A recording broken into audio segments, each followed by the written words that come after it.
আসসালামু আলাইকুম। আজকে আমরা রুই মাছের ভর্তা বানাবো। সেই জন্য নিয়েছি আমি 5 টুকরো রুই মাছ। রুই মাছগুলোকে প্রথমে আমি ভালো করে ধুয়ে পানি ঝরিয়ে নিয়েছি।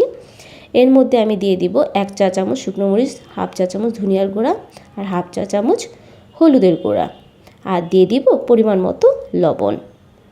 এখানে আমি একটু মরিচ এর গুঁড়াটা বেশি দিয়েছি, কারণ আমার মাছটা অনেক পুরনো ছিল, ফ্রিজে থেকে ছিল।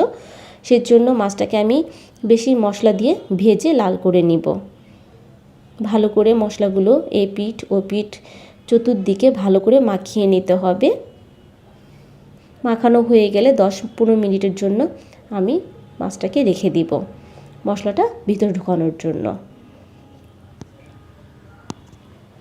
চুলায় একটা ফ্রাই প্যান বসিয়ে দিয়েছি। ফ্রাই প্যানটা গরম হলে এর মধ্যে দিয়ে দিব পরিমাণ মতো আমি কিছু রান্নার সয়াবিন তেল এবং দিয়ে দিচ্ছি 7-8টা শুকনো মরিচ।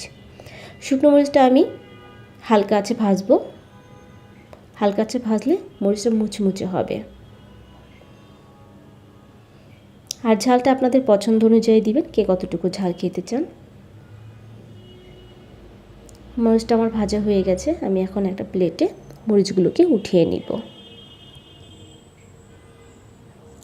মরিচগুলো উঠানো হয়ে গেলে এই মরিচগুলোর মধ্যে আমি অল্প একটু লবণ দিয়ে ভালো করে মাখিয়ে নিব, যেন মরিচটা নরম না হয়ে যায়। লবণ দিলে মরিচগুলো মুচমুচে থাকে বেশ কিছুক্ষণ।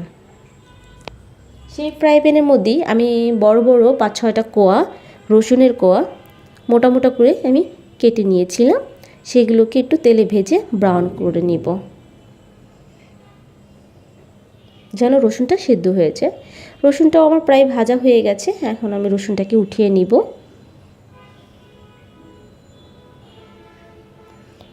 রসুনটা আমার উঠানো হয়ে গেছে। আমি সেই ফ্রাই প্যানের মধ্যেই আমি দিয়ে দিব 1 কাপ পরিমাণ পেঁয়াজ কুচি। পেঁয়াজ কুচিটা আপনাদের পছন্দ অনুযায়ী দিবেন। এর থেকে বেশিও দেওয়া যেতে পারে বা এরকমও দেওয়া যেতে পারে, এর থেকে একটু কমও দেওয়া যেতে পারে। আবার কাঁচা পেঁয়াজ দিয়েও কিন্তু আপনারা এই ভর্তাটা করে খেতে পারেন। তবে ভাজা পেঁয়াজের ভর্তা অনেক সুন্দর একটা ফ্লেভার আসে। তাই চেষ্টা করুন পেঁয়াজ ভেজেই ভর্তাটা করার জন্য। এই তো পেঁয়াজ ভাজাটা আমার হয়ে গেছে। এখন আমি চেপে চেপে তেলটা বের করে পেঁয়াজটাকে উঠিয়ে নিব।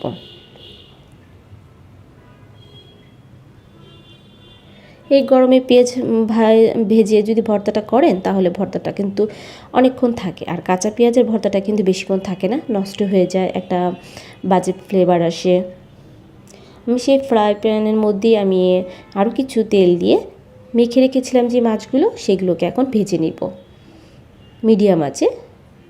মাছগুলোকে আমি একটু লাল করে ভাজবো, লাল লাল করে বা মুচমুচে করে ভাজবো। আর খেয়াল রাখতে হবে বেশি জোরে আঁচে ভাজা যাবে না, তাহলে ভিতরে মাছগুলো কাঁচা থাকবে। উল্টে পাল্টে ভালো করে মাছগুলোকে ভেজে নিতে হবে। এই তো মাছগুলো প্রায় আমার ভাজা হয়ে গেছে। এখন আমি মাছগুলোকে আরেকটু উল্টিয়ে নিয়ে তারপরে মাছগুলোকে আমি তুলে রাখবো।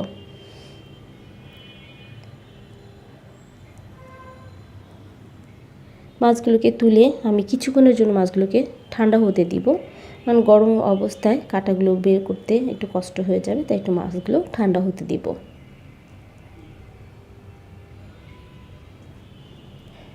এই তো আমার মাছগুলো ঠান্ডা হয়ে গেছে। এখন আমি এই ভর্তার মধ্যে দিব পেঁয়াজ ভাজা, রসুন ভাজা এবং শুকনো মরিচ ভাজা, ধনেপাতা কুচি, কিছু কাঁচামরিচ কুচি। সঙ্গে অ্যাড করব সরিষার তেল আর পরিমাণ মতো লবণ। কারণ মাছ থেকে আমি কাঁটাগুলোকে খুব সাবধানে বেছে নিতে হবে, যেন হাতে আবার কাঁটা ফুটে না যায়।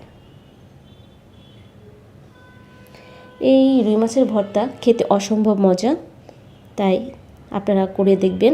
যে কোনো মাছ দিয়ে করা যায়, তবে রুই মাছের ভর্তাটা, ইলিশ মাছের ভর্তাটা বেশি ভালো লাগে। খুব সাবধানে করবেন। আর এই যে মাছের চামড়াটা চাইলে বাদ দিতে পারেন। এখন একটা প্লেটে আমি শুকনো মরিচগুলোকে ভেঙে নিব। ভেঙে সব উপকরণগুলো একসাথে মাখিয়ে নিব। যেহেতু আমার পেঁয়াজ ভাজার মধ্যে তেল আছে, মাছ ভাজার মধ্যে তেল আছে, তাই তেলটা দেওয়ার সময় একটু খেয়াল করে দিবেন যে কতটুকু তেল লাগবে। আর দিয়ে দিলাম ধনেপাতা এবং কাঁচামরিচ। কাঁচামরিচটা দিচ্ছি আমি, কাঁচামরিচের আলাদা একটা ফ্লেভার আসে যেটা ভর্তার জন্য আরও স্বাদটাকে বাড়িয়ে দিবে। ভর্তা মাখানোর সময় এই হাত দিয়ে মাখালেই কিন্তু ভর্তাটা বেশি মজা লাগে। দিয়ে দিচ্ছি আমি 2 টেবিল চামচ সরিষার তেল দিয়ে ভালো করে কিন্তু মেখে নিচ্ছি। এখন মাছ দিয়ে আমি ভালো করে চটকে চটকে মেখে নিব। অসম্ভব সুন্দর একটা ফ্লেভার আসছে। এর তো মাছ ভর্তাটা আমার হয়ে গেছে, পরিবেশন করে ফেললাম। মাশাআল্লাহ খুব সুন্দর হয়েছে, খেতেও ভীষণ মজা হয়েছিল। ভালো লাগলে লাইক করবেন, শেয়ার করবেন, সাবস্ক্রাইব করবেন, আমাদের জন্য দোয়া করবেন। আল্লাহ হাফেজ, আসসালামু আলাইকুম।